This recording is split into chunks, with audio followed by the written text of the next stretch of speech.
ओम नमो नारायण। श्री परमात्मने नमः। गुरु ब्रह्मा गुरु विष्णु गुरुदेवो महेश्वर, गुरु साक्षात् परब्रह्म तस्मै श्री गुरुवे नमः। मंगलम भगवान विष्णु मंगलम गुरुध्वज मंगलम पुंडरीकाक्ष मंगलाय तनो हरि। हरे कृष्णा कृष्णा कृष्णा हरे हरे, हरे राम राम राम हरे हरे है। श्री ब्रह्म पुराण की कथा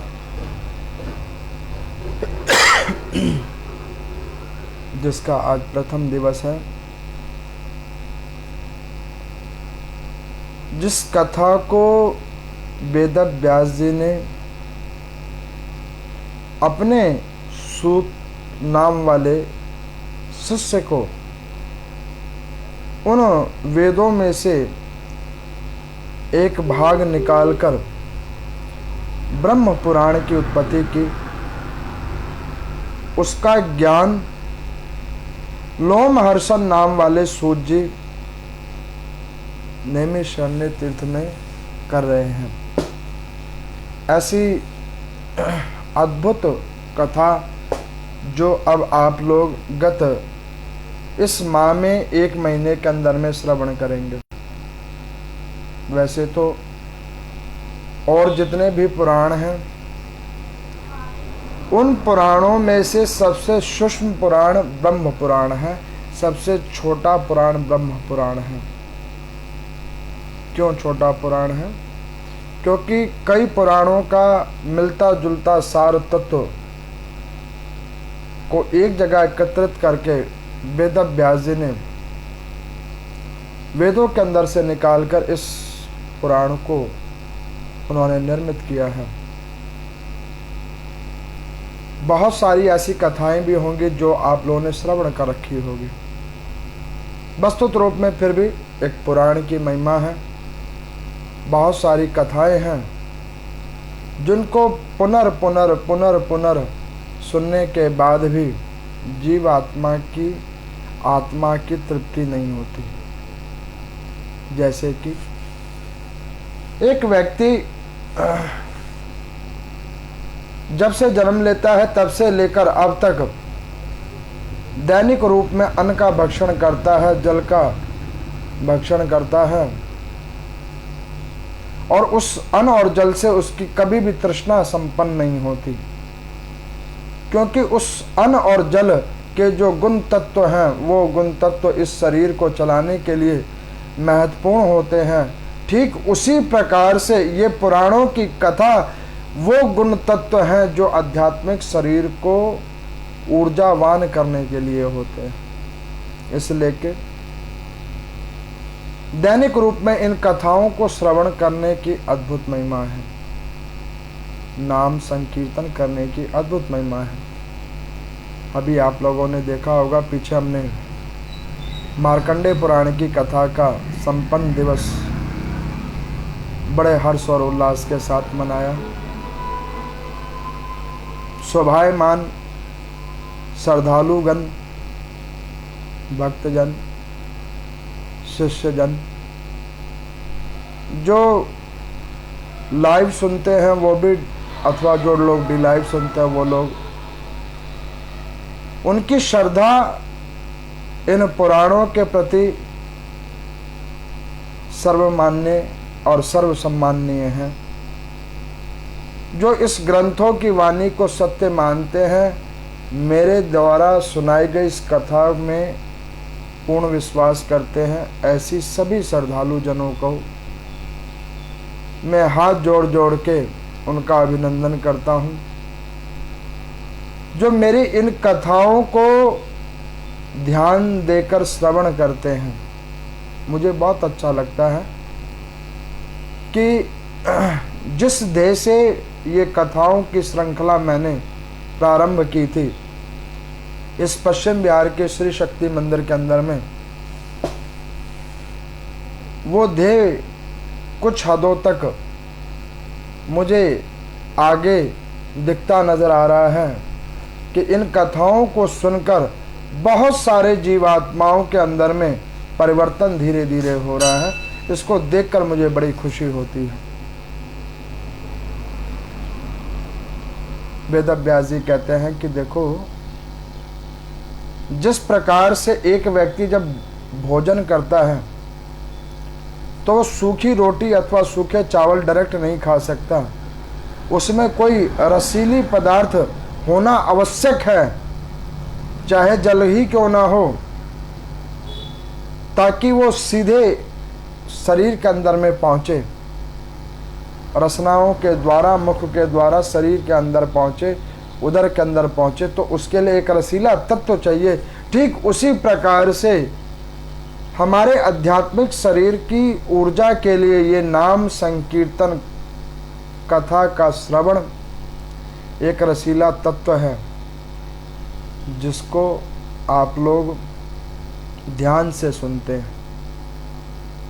मैं उन ध्यान देने वाले सभी श्रद्धालुओं का हार्दिक अभिनंदन करता हूं और परमात्मा से ये निवेदन करता हूं कि जो भी कोई जिस कामना को लेकर इन पुराणों को सुनते हैं, परमात्मा उनकी सारी कामनाएं पूर्ण करें। इस व्यास गद्दी से, श्री शक्ति मंदिर के अंदर से, ग्रंथ भगवान के सामने से, पुराण भगवान के सामने से मैं आप लोगों को ये आशीर्वचन देता हूँ कि जो भी कोई जिस भावना से इन कथाओं को ध्यान और भावपूर्वक श्रवण करते हैं, उनकी परमात्मा हर प्रकार से कामना संपन्न करें। मेरा अपना प्रयास होता है कि जहाँ जहाँ हो सके यथा संभव हरि नाम संकीर्तन का प्रचार प्रसार हो। तो ठीक उसी हरि नाम संकीर्तन के प्रचार प्रसार की श्रृंखला में अब ये नए पुराण की कथा मैं आपको दैनिक रूप में सुनाऊंगा। गत 1 माह तक ये कथा चलेगी। कथा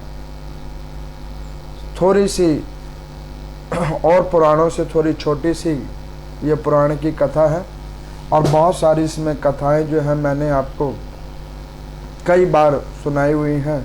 तो जो कथाएं मैंने आपको कई बार सुनाई हुई हैं अथवा आप लोगों ने कई बार उसको नाना प्रकार के पुराणों में सुना है, तो उन कथाओं को मैं बीच बीच में संक्षिप्त रूप भी दूंगा और उसमें मैं अपने अनुभव, आज 8 महीने से लगातार कथा सुनाने का मेरा अपना अनुभव भी बीच बीच में आप लोगों के समक्ष मैं साझा करूंगा, ताकि मैं अपने उन अनुभवों के साथ आपको ये बतला सकूं कि जिस प्रकार से आप लोग श्रद्धा और आस्था के साथ श्रवण करते हो, तो आपके अंदर में पता नहीं जो भी कुछ परिवर्तन आया अथवा नहीं आया, लेकिन मुझे कथा सुनाने के बाद कई चीज़ों का परिवर्तन नजर आया।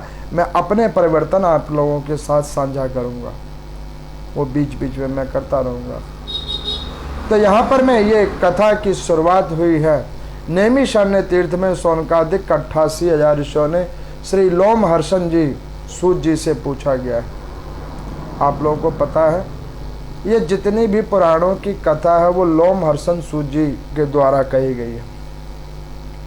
अब आप लोगों के मन में एक बहुत बड़ी जिज्ञासा होगी कि सूत कौन है, ये कोई जाति है, कोई संत है, कोई महात्मा है, कौन है सूत?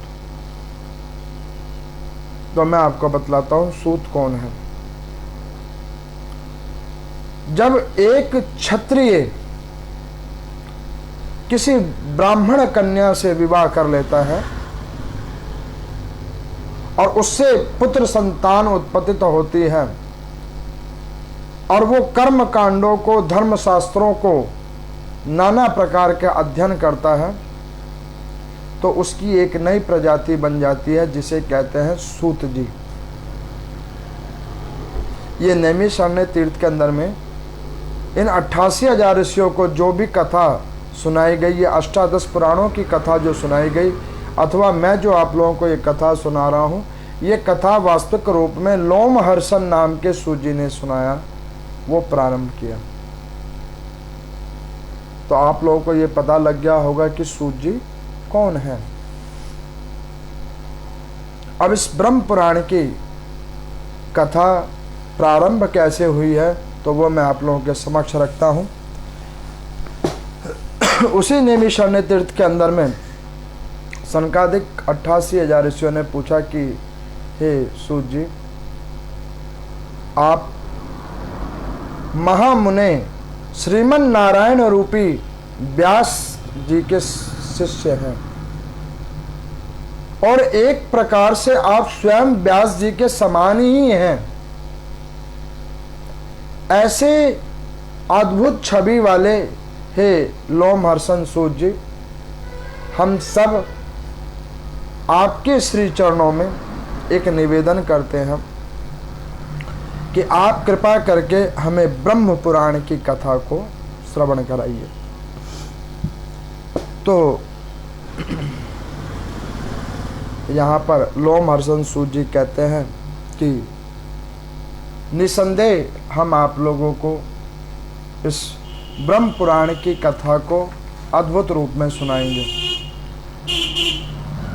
तो यहाँ पर मुनि जनों ने लोमहर्षण जी से कहा है कि प्रभु, इस पुराण के अंदर में हम आपसे कुछ प्रश्न पूछना चाहते हैं और उसका उत्तर आपके श्री मुखों से चाहते हैं।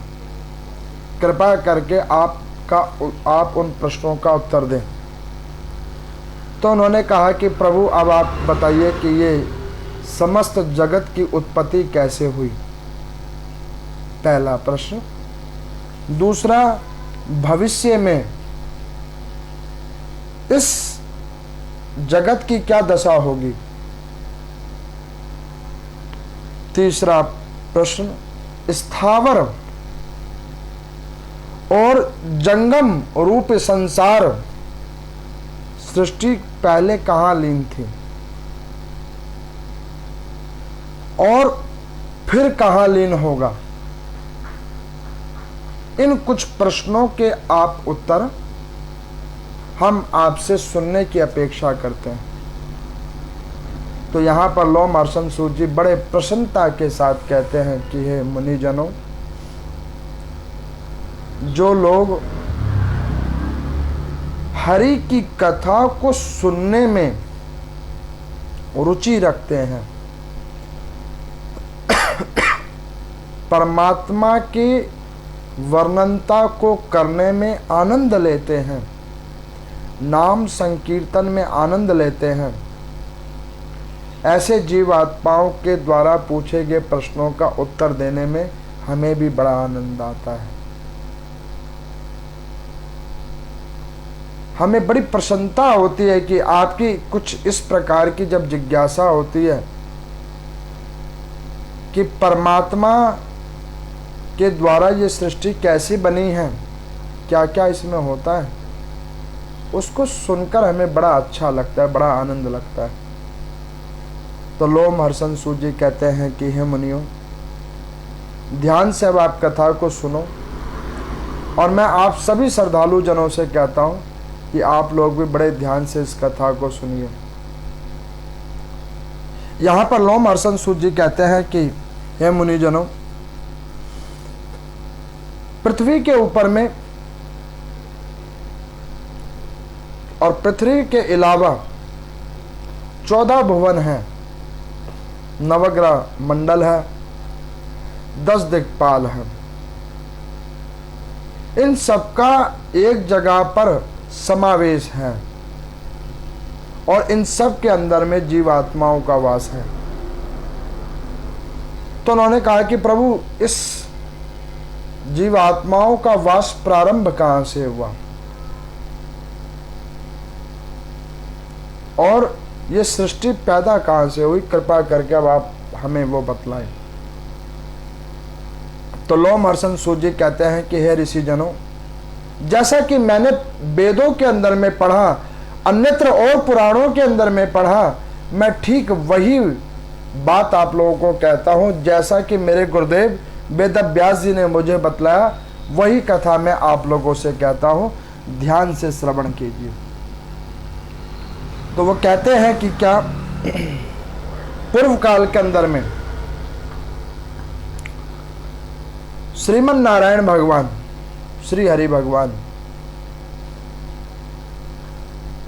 और भगवान शंकर, ये दो देव एक जगह पर बैठकर तपस्या में लीन थे और उस तपस्या के अंदर में लीन दोनों देवताओं की चीर समाधि लगी हुई थी और उस समाधि को करते करते करते करते श्रीमन नारायण भगवान के शरीर से पसीना निकला और उस पसीने ने जल का रूप लिया और वो जल जो है सागर के रूप में परिवर्तित हो गया, धारा के रूप में परिवर्तित हो गया।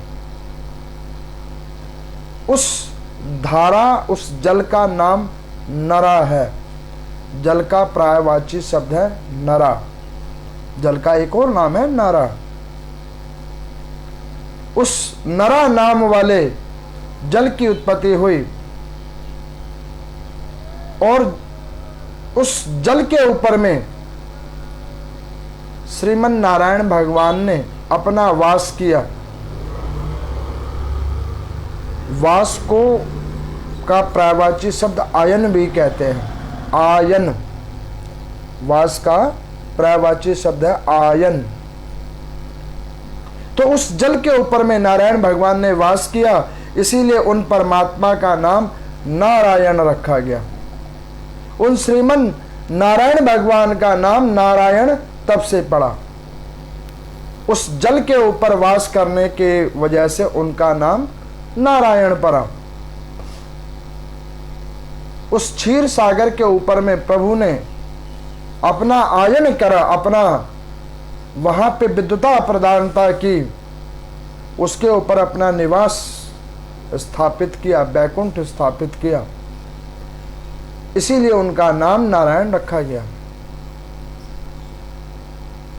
अब लोमहर्षण सूत जी कहते हैं कि हे ऋषियों, ध्यान से सुनो। फिर परमात्मा ने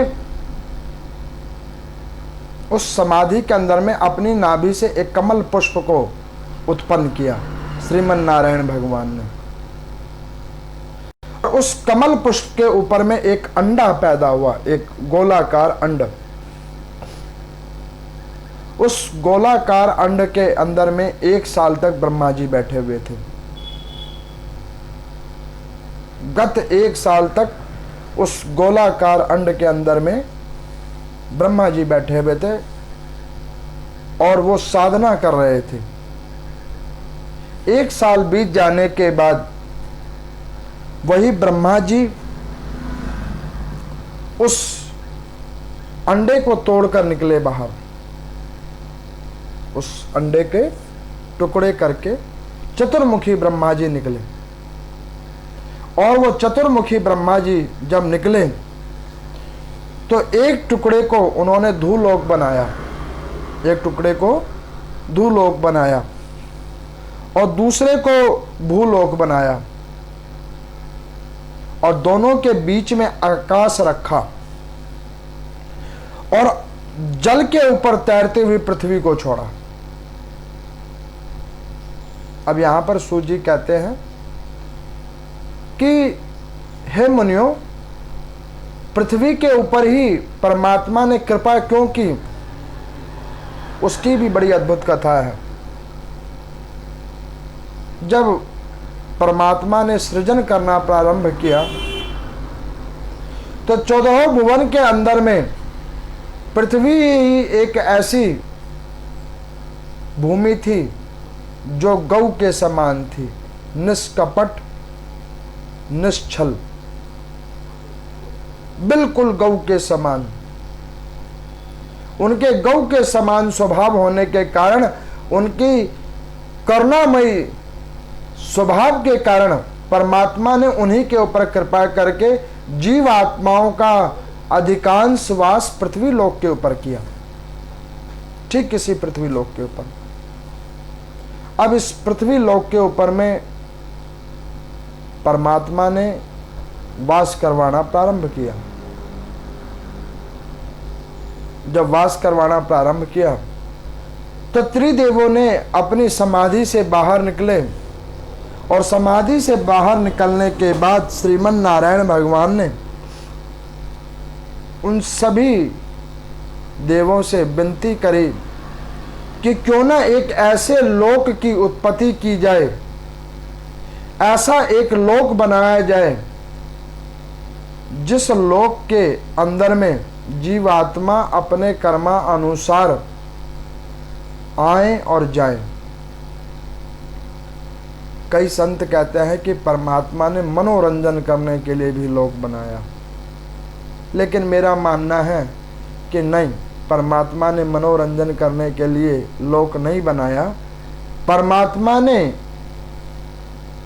हर जगह उनकी विश्वसनीयता को बताने के लिए पृथ्वी लोक बनाया कि हर जगह परमात्मा व्याप्त है, उसको दर्शाने के लिए उन्होंने पृथ्वी लोक के ऊपर में सृष्टि की संरचना की। तो श्रीमन नारायण भगवान ने ब्रह्मा जी को कहा कि हे ब्रह्म देवता, आप सृष्टि की रचना करो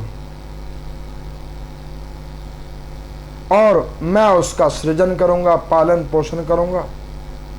भगवान शंकर को कहा कि प्रभु जब ये सब संपन्न हो जाए तो आप संहार रूप लेकर इसको समापन की ओर ले जाना।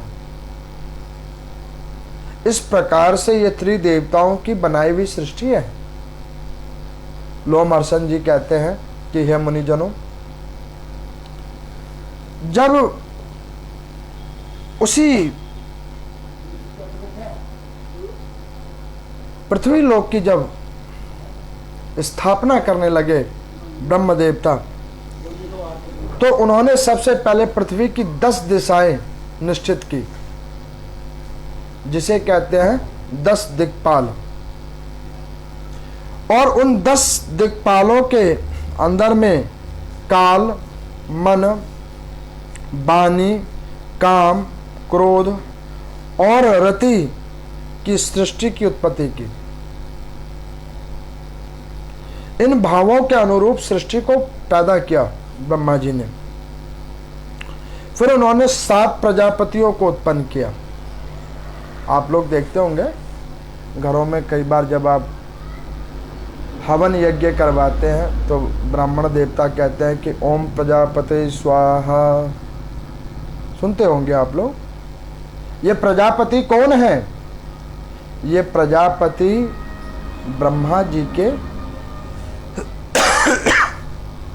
मन से उत्पन्न हुए 7 पुत्र हैं,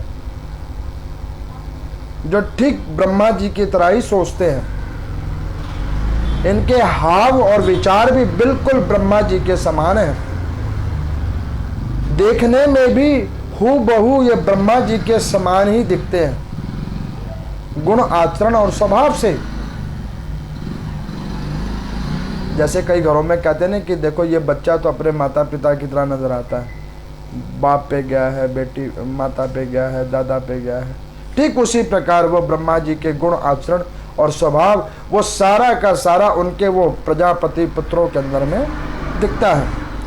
तो कहते हैं कि मरीचि, अत्रि, अंगिरा, पुलस्त, पुलह, क्रतु तथा वशिष्ठ, ये 7 प्रजापतियों की उत्पत्ति ब्रह्मा जी ने अपने मन से किया है। और उसके बाद अपने रोष से उन्होंने रुद्र की उत्पत्ति की है। रुद्र प्रकार की जातियों की उत्पत्ति की है। और फिर पूर्वजों के भी पूर्वज के रूप में सनत कुमार आदियों की उत्पत्ति ब्रह्मा जी ने की है। इन्हीं 7 महर्षियों और समस्त प्रजा तथा 11 रुद्रों का प्रादुर्भाव ब्रह्मा जी ने किया है। उस 7 महर्षियों के 7 बड़े बड़े दिव्य वंश हैं। देवता भी इन्हीं के अंतर्गत आते हैं। उक्त 7 वंशों के लोग कर्मनिष्ठ और संतानवान हैं। उन वंशों के अंदर में बड़े बड़े ऋषिगण सुशोभित हैं। यहाँ पर कहते हैं कि इसके बाद इन्हीं ब्रह्मा जी ने विद्युत, वज्र, मेघ, रोहित, इंद्रधनुष, पक्षी तथा मेघों की सृष्टि उत्पन्न की। अब आप ये देखो, कई लोग कहते हैं कि 84 लाख योनि कैसे बनी हुई है। तो ये कथा कह रही है कि 84 लाख योनि कैसे बनी हुई है। मेघों के अंदर में भी जीवात्माएं हैं, पक्षी हैं, वज्र, वज्र किसे कहते हैं? पत्थर। कहने का अभिप्राय यह है कि अगर कोई पत्थर भी पड़ा हुआ है तो वो भी किसी ना किसी प्रकार से आया हुआ है, किसी कर्मा अनुसार आया हुआ है। मैं कई बार कथा में भी कहता हूं, जड़ और चेतन दोनों ही नारायण के हैं। वो ये पुराण कहती है, ये ब्रह्मा जी की उत्पत्ति है। ये जड़ भी इसी परमात्मा की उत्पत्ति है और चेतना तो है ही है। चेतना हमें दिखती है, जड़ हम सोचते हैं कि पता नहीं इसमें प्राण है कि नहीं, लेकिन वास्तविक में वो भी कोई कर्म फल भग के आ रहे हैं। आप एक चीज देखो, गौर करना मेरी बात को। मिट्टी के ढेरों से पहाड़ बन जाया करता है, रेत के ढेरों से पहाड़ बन जाता है, और फिर उसी पहाड़ को दोबारा रेत भी बना लिया जाता है। कैसे? एक इंसान करता है तो मशीनों को लगाकर उसे तोड़ता है या जोड़ता है, लेकिन वही ठीक परमात्मा जब उसे करता है तो सेकंड में पहाड़ भी बना देता है और सेकंड में पहाड़ को मिट्टी भी बना देता है। ये किस चीज़ को दर्शाता है? ये इस चीज़ को दर्शाता है कि परमात्मा के इच्छा अनुसार सृष्टि उनके अनुसार चलती है। आप गौर करना मेरी बात को। दिल्ली के अंदर में पहले पहाड़ ही पहाड़ थे। दिल्ली के अंदर में पहले बहुत सारे पहाड़ थे, और अब दिल्ली के अंदर में एक भी पहाड़ नहीं है। मैंने इतिहास के पुस्तकों में पढ़ा कि लाल किला जो है वो एक पहाड़ के टीले के ऊपर बना हुआ था, और आज वो समतल जमीन है। ये परमात्मा की कृपा है। कब, कहां, कैसे उन्होंने जीवन देना है ये कोई नहीं जानता। ये प्रभु की लीला है। अब यहां पर मैं उन्हीं ब्रह्मा जी ने यज्ञों को सिद्ध करने के लिए, अनुष्ठानों को सिद्ध करने के लिए ऋग्वेद, यजुर्वेद, सामवेद, अर्थवेद, पहले वेद को उत्पन्न किया है, उसके बाद इनके खंडन करके इन्होंने निकलवाया है। और छोटे बड़े सभी भूत भगवान ब्रह्मा के अंगों से उत्पन्न हुए हैं। और इस प्रकार से ब्रह्मा जी ने पहले ये तेजोमय सृष्टि की उत्पत्ति की थी, जो तेज के माध्यम से चले। इसमें स्थिर प्रकार के जीवात्मा थे जो एक जगह पर पड़े रहते थे। उससे सृष्टि आगे बढ़ नहीं रही थी। तब लोमहर्षण सूत जी कहते हैं कि जब उससे भी सृष्टि आगे नहीं बढ़ रही थी तो यही ब्रह्मा जी श्रीमन नारायण भगवान के पास गए। उनको जाकर निवेदन किया कि प्रभु, आपने जैसा कहा ठीक वैसे मैंने सृष्टि को तो बनाया, लेकिन उस सृष्टि के अंदर में सब जड़ बन गए हैं, किसी के अंदर चेतना नहीं है। चेतना उत्पन्न होगी कैसे? आप कृपा करके बतलाइए। तो परमात्मा ने कहा कि आपने अभी सब एक ही प्रकार का बना दिया है। कहने लगे कि हाँ प्रभु, मैंने सबको एक ही प्रकार बना दिया है। तो उन्होंने कहा कि इनमें से कुछ भेद करो, और जब आप भेद कर दोगे तो अपने आप उस जड़ में भी चेतना आ जाएगी और चेतन की भी सजगता जग जाएगी। तो ब्रह्मा जी ने फिर क्या किया कि उन प्रजापति की द्वारा जब वृद्धि नहीं हुई तो उन्होंने क्या किया अपने शरीर के 2 भाग किए। दाहिने जंघा से मनु को उत्पन्न किया जो पुरुष रूप हुए हैं, नर रूप हुए हैं, और बाएं जंघा से शत्रुपा को उन्होंने उत्पन्न किया जो स्त्री हुई है, और वो दोनों को पृथ्वी पे भेजा है सृजन करने के लिए, और एक मैथुनी सृष्टि को उन्होंने बनाया है। अब कोई ये कहेगा कि ब्रह्मा जी के द्वारा मनु और शत्रुपा दोनों की उत्पत्ति हुई, तब तो एक ही पिता के द्वारा उत्पत्तित हैं, तो दोनों माता पिता के, एक ही माता पिता के संतान है, तो दोनों भाई बहन हो गए। मैं आपको बतलाऊं, वो दोनों भाई बहन नहीं हैं। क्यों नहीं है भाई बहन, उसको मैं आपको बतलाता हूँ। मेरे को एक बार ये किसी श्रद्धालु ने भी पूछा था कि पंडित जी, आप लोग कथा में सुनाते हो कि वही ब्रह्मा जी ने अपने दाहिने जंघा से मनु को उत्पन्न किया, बाएं जंघा से शत्रुपा को उत्पन्न किया। एक ही ब्रह्मा जी के द्वारा 2 जीवात्मा की उत्पत्ति हुई, तो वो दोनों तो फिर वो स्त्री पुरुष तो भाई बहन हो गए ना, वो स्त्री पुरुष कैसे हो गए? तो मैं आपको बतलाता हूँ। देखो, ब्रह्मा जी ने सृष्टि की उत्पत्ति की है, वो उनके पिता नहीं हैं, उन्होंने सृजन किया है। जैसे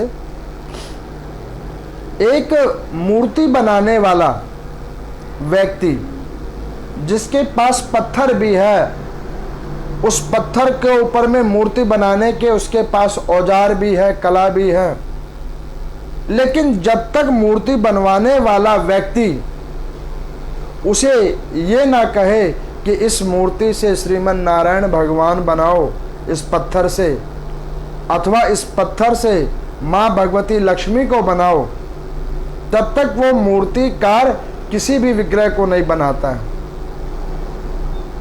जब तक उसको कोई आदेश ना दे। ठीक उसी प्रकार से एक ब्रह्मा जी को श्रीमन नारायण भगवान ने आदेश दिया कि आप सिर्फ सृजन करो, आप इनके पिता नहीं हो। ब्रह्मा जी, अभी मैंने आपको कथा में सुनाया कि वो सृजन करता है, वो सृष्टि की रचना करता है, लेकिन वो पिता नहीं है। पिता कौन है? तो श्रीमन नारायण भगवान, जो चेतना डालते हैं।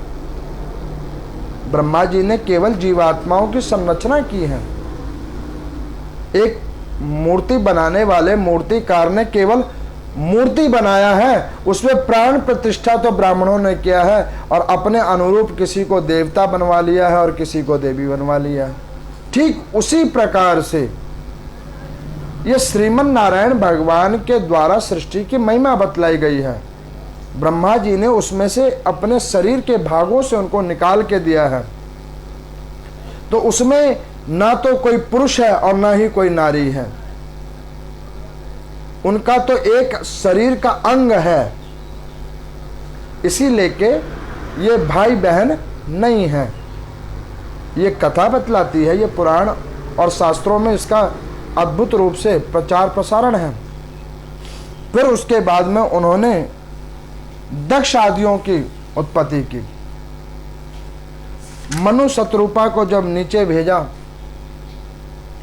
तो वो पृथ्वी लोक के ऊपर में जाकर उन्होंने किसी भी प्रकार का सृजन नहीं किया, कोई सृष्टि की उत्पत्ति जब उन्होंने नहीं की, और कैसे भी जब उन्होंने पृथ्वी का संचालन नहीं किया, तो ब्रह्मा जी ने उन्हीं मनु को और शत्रुपा जी को पुनः ब्रह्मलोक में बुलवाकर कहा कि आप लोगों के द्वारा क्या सृष्टि की उत्पत्ति नहीं हो पा रही है?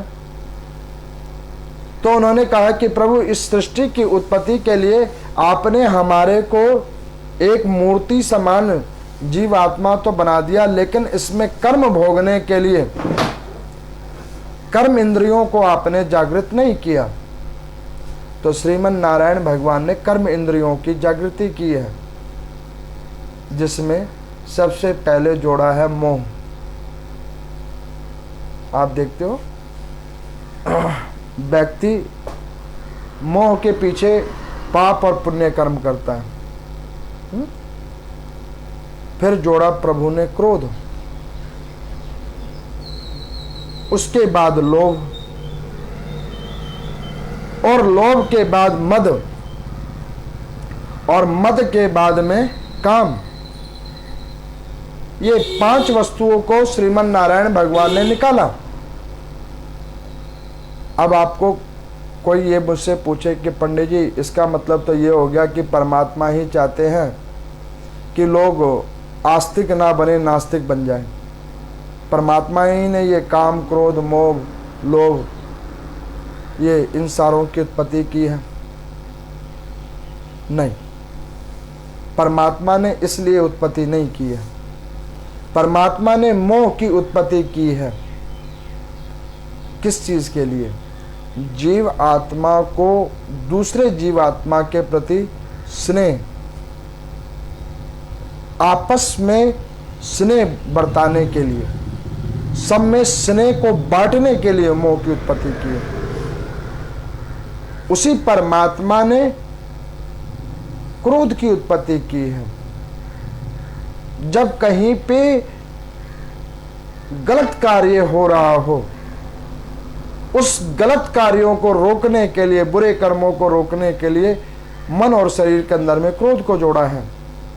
लोभ, वही नारायण भगवान लोभ इसलिए जीवात्मा के अंदर डालते हैं कि अगर किसी चीज के अंदर उसकी लालसा नहीं रहेगी, मान के चलो जैसे किसी को धन कमाने का लोभ लगा हुआ है, लोभी है, धन कमाने का लोभी है,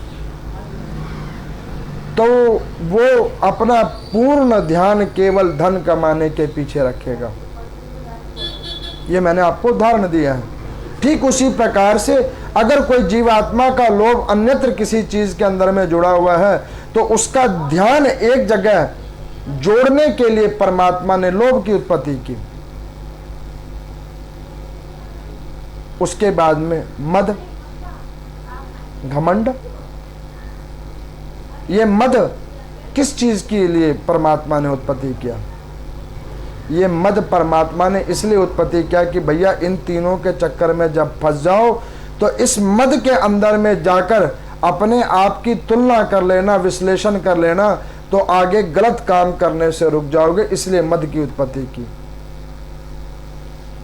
और अंत में काम, सृष्टि को बढ़ाने के लिए काम किया, भोग्य के लिए काम नहीं किया। अब अपने अपना देखने का विचार है। तो इस प्रकार से ब्रह्मा जी ने इन मनु और शत्रुपा के द्वारा नाना प्रकार की सृष्टि की उत्पत्ति की। दक्ष आदियों की उत्पत्ति हुई, सप्त ऋषियों की उत्पत्ति हुई, मनुओं की उत्पत्ति हुई, मनवंतरों की उत्पत्ति हुई। नाना प्रकार के मनवंतर हुए। उन मनवंतरों के अंदर में नाना प्रकार के भांति भांति प्रकार के जीवात्मा हुए। उनके वर्ण आधारित हुए। अभी मैंने पीछे मार्कंडेय पुराण में आप लोगों को सुनाया था ना, मनुओं और मनवंतरों की कथा। ये सब ब्रह्मा जी ने सृष्टि की रचना करने के लिए किया। जीवात्माओं को जैसे मान के चलो, एक छोटा बच्चा है जिसे कुछ भी नहीं पता, अब उसको किसी रूम में बंद कर दिया जाए। अब उस रूम के अंदर में उसे बंद कर दिया जाए और उसे कोई भी नजर ना आए, तो बच्चा क्या करेगा? वो रोना शुरू कर देगा।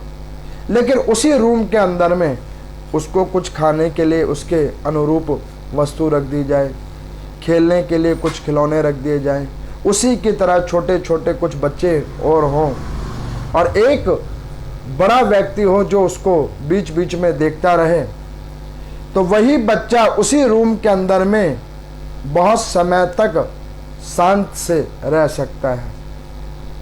तो जीव आत्माओं को कर्म भोगने के लिए परमात्मा ने ये सृष्टि की रचना की। इसलिए के भाई बहन, माता पिता, मित्र शत्रु ये सब बनाए उन्होंने कि इसके चक्कर में उसका पृथ्वी लोक पे दिल लगा रहे, और इस दिल लगे के पीछे वो अपने पाप और पुण्यों का कर्म करता रहे,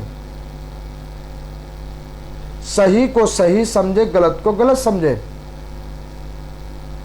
तो यहां पर वो लोमहर्षण सूत जी कहते हैं कि हे शौनकादि ऋषियों, इस प्रकार से ये स्थिति की उत्पत्ति हुई। अब आपने दूसरा प्रश्न किया कि इस पृथ्वी लोक के ऊपर ही परमात्मा ने कृपा क्यों की।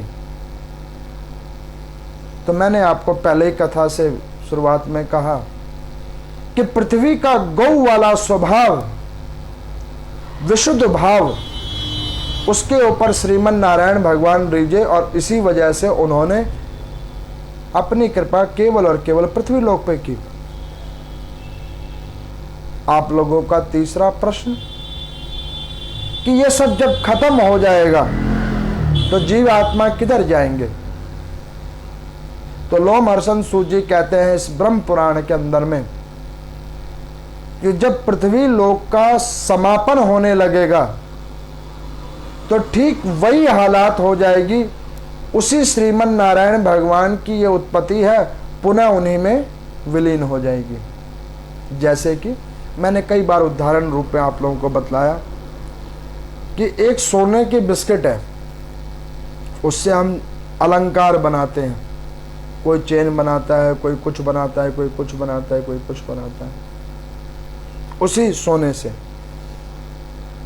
उस अलंकार का नाम अलग अलग हो जाता है, कोई कहता है चेन, कोई कहता है कड़ा, कोई कहता है झुमका, कोई टिकिया, कोई नथिया, जिसका जैसा रूप बनाया उसको वैसा नाम दे दिया। ठीक उसी प्रकार से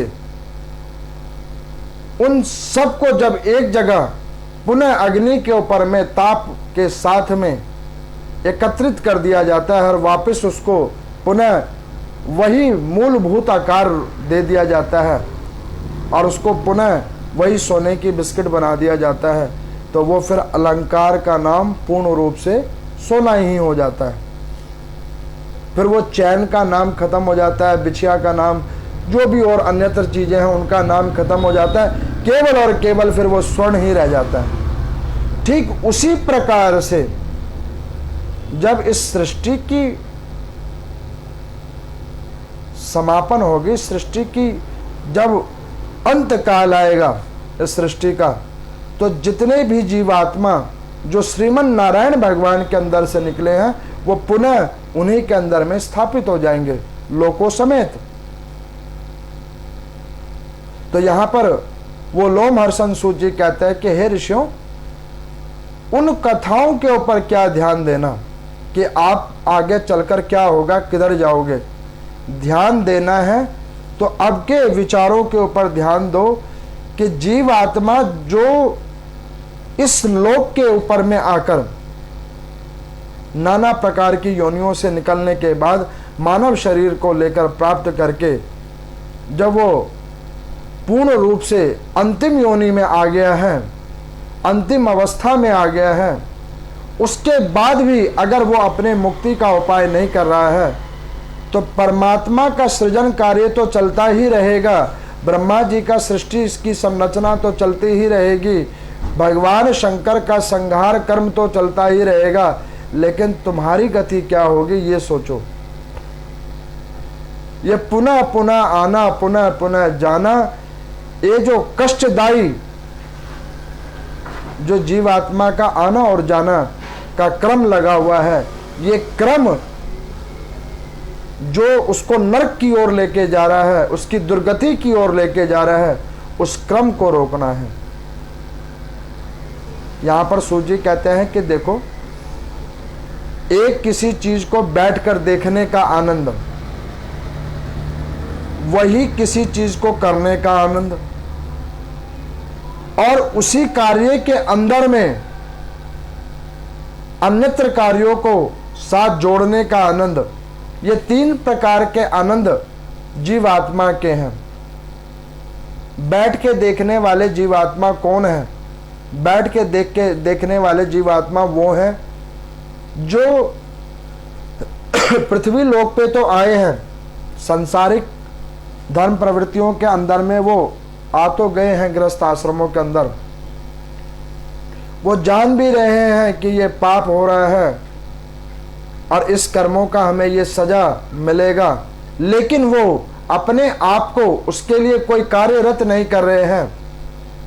तो ये प्रथम प्रकार के जो जीवात्मा होते हैं उनका सबसे पहला काम यही होता है कि वो जो 84 लाख की योनियों की जो शुरुआत होती है, तो शुरुआत इन्हीं जीवात्माओं से होता है और इनकी शुरुआत में इन्हें पहले जड़ बनाया जाता है, जो मैंने अभी आपको कथा की शुरुआत में कहा, पत्थर रूप में, वज्र रूप में, विद्युत रूप में, कि भाई तुम अब बैठ के केवल देखो ही। अब दूसरे प्रकार के लोग जो उस कर्म को कर रहे होते हैं, वो जीवात्मा अच्छे और बुरे कर्मों के अनुसार योनियों में आते और जाते रहते हैं। अब तीसरे प्रकार के लोग जो उसमें सहयोग कर रहे होते हैं, वो लोग एक व्यक्ति की वजह से दूसरा व्यक्ति कर्म भोगने के लिए आता और जाता रहता है। कारण अब आपको मैं बतलाता हूं। जब भीष्म पितामह जी को महाराज शांतनु ने अमर होने का इच्छा, मृत्यु का वरदान उन्हें दे दिया था कि भाई अपने इच्छा अनुसार आप जब चाहोगे तब तक आपकी आयु रहेगी और जब आपका दिल कर जाएगा तो आप अपने शरीर का विसर्जन कर सकते हो। जब उन्हें ये वरदान दिया था शांतनु जी महाराज ने, तो गंगा जी ने पूछा कि बेटा ये वरदान तुम्हारे लिए फलदायी किस प्रकार से होगा? ना तो तुम्हारी शादी हुई, ना तुम्हें राज्य मिला, और ना ही शादी हुई ना राज्य मिला तो संतान कहाँ से होगी? और जब ये सब कुछ नहीं होगा तो जीवन में कोई रस नहीं बचेगा, तो तुम इतना लंबा जी कैसे पाओगे? तो भीष्म पितामह जी ने हंसकर कहा था कि माता, शादी नहीं हुई है ये भी बात सही है, राज्य का उत्तराधिकारी मैं नहीं बनूंगा ये भी पूर्ण सत्य है, संतान भी मेरी नहीं होगी ये भी सत्य है, और उसके द्वारा पाप और पुण्य भी मेरा नहीं होगा वो भी सत्य है। लेकिन इस पृथ्वी के जो क्रम से मैं आया हूँ इस लोक में, वो क्रम अपने आप दूसरों के साथ मुझे जोड़कर रखेंगे। दूसरों के कर्म भगवाने के लिए मैं इस लोक पे आया हूं, और वो जब तक मैं पूर्ण रूप से भगवा नहीं दूंगा तब तक मेरी आयु कभी भी छीन नहीं होगी। आप देखो भीष्म पितामह जी का क्या कार्य था। पहले पांडु जी महाराज को गद्दी पे बिठाया, वो चल बसे, धृतराष्ट्र जी को बिठाया, पांडवों की रक्षा की, कौरवों को भी बड़ा किया, सत शिक्षा देना काम किया। उनका अपना कुछ भी नहीं है लेकिन जीवन दूसरों के लिए है। ऐसे ही लोगों को संत कहा जाता है, जो जीवन दूसरों के लिए जीते हैं, उन्हें संत की आभा दी जाती है और पूर्ण वैष्णव की आभा दी जाती है, जो स्वयं भीष्म पितामह जी हैं। तो ठीक इसी प्रकार से ये सृष्टि की संरचना की प्रथम 3 अध्यायों में कथा थी, जो मैंने आप लोगों को आज सुनाई है ब्रह्म पुराण की प्रथम दिवस की कथा में। और इस कथा का सार तत्व केवल ये है कि इन कथाओं को सुन लेने के बाद हमें ये मन में विचार करना चाहिए कि ब्रह्मा जी ने सृष्टि की उत्पत्ति क्यों की वो तो हमें पता लग गया, लेकिन हम इस सृष्टि के अंदर में क्यों आए हैं और आगे कौन सा ऐसा कर्म करें जिससे हमें मोक्ष की प्राप्ति हो, वो इस प्रथम 3 अध्यायों की कथा का सार तत्व है। और मैं तो बार बार कहता हूँ कि अगर ये सब ना भी सोचो तो एक सुलभ काम करो, ओम नमो नारायण का जाप करो। मैंने आपको कल कथा में बतलाया था ना कि पृथ्वी लोक के ऊपर में सबसे पहला अगर कोई मंत्र है तो वो है ओम नमो नारायण।